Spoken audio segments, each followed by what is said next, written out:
Hey everyone, it is another beautiful day, this 13th day of quarantine. Today, I'm going to do our first video on rhythm reading. There's going to be some follow up rhythm videos in the future, but we need to start with the building blocks. I know when we're first learning to read music, you were taught that a quarter note is one beat and a half note is two beats, etc., etc.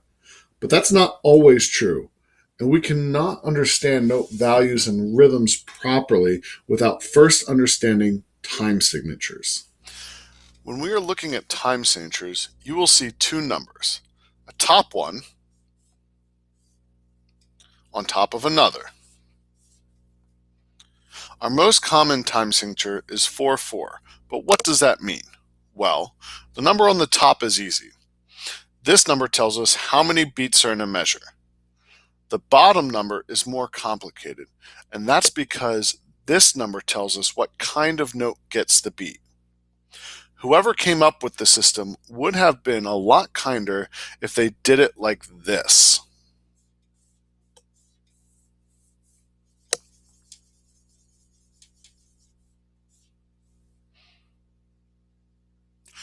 This makes a lot more sense. There are 4 of these in a measure. But if you think about it like fractions, you can make it make sense. In math, we would write 1/4 like this. So we forget about that 1, we put the denominator in the bottom, and we get 4-4. Both of these numbers can change. When the top number changes, it just changes how many of the bottom number are in a measure. The bottom number changes, we are changing what kind of note gets a beat. Our most common bottom numbers are 4, 8, and 2.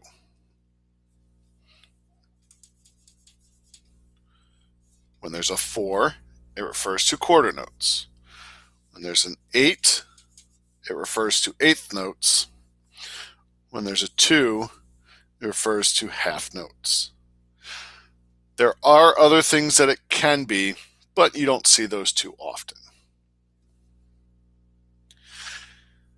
In, say, 6/8, we can logic it out. There are 6 eighth notes per measure.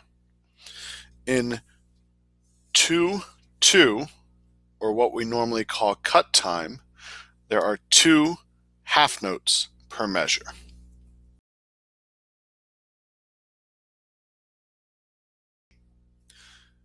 No, not really. Here is when we get a little more complicated and take things to the next level. The 2 lines here represent the strength of the beat. The lower down it is, the stronger it is. And this is how we learn that the time signature not only tells us about the note values, but also about the feel of the piece.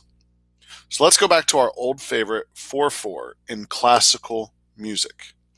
In 4/4, beat 1 is the strongest beat.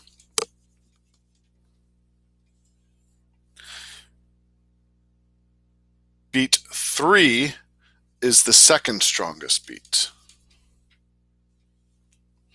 Beat 2 and beat 4 are considered weak beats. In most pop music, we switch that so that 2 and 4 are stronger. This is why we clap on 2 and 4, and we call that having a backbeat. In 3/4, we have a strong beat 1, a weak beat 2, and beat 3. In 2/4,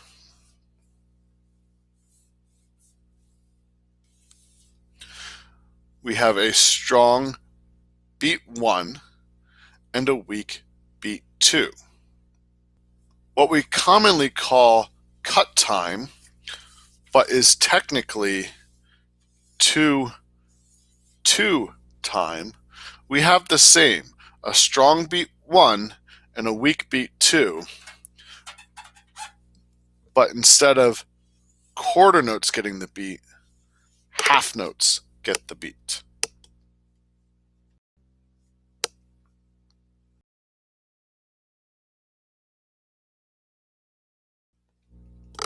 Honestly, because it's easier to read faster rhythms in cut time than in 2/4.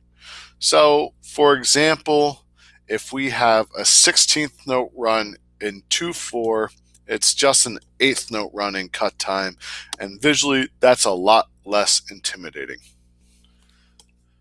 In 6/8, we usually have a strong beat 1, a secondary beat 4, and a weak beat 2, 3, 5, and 6.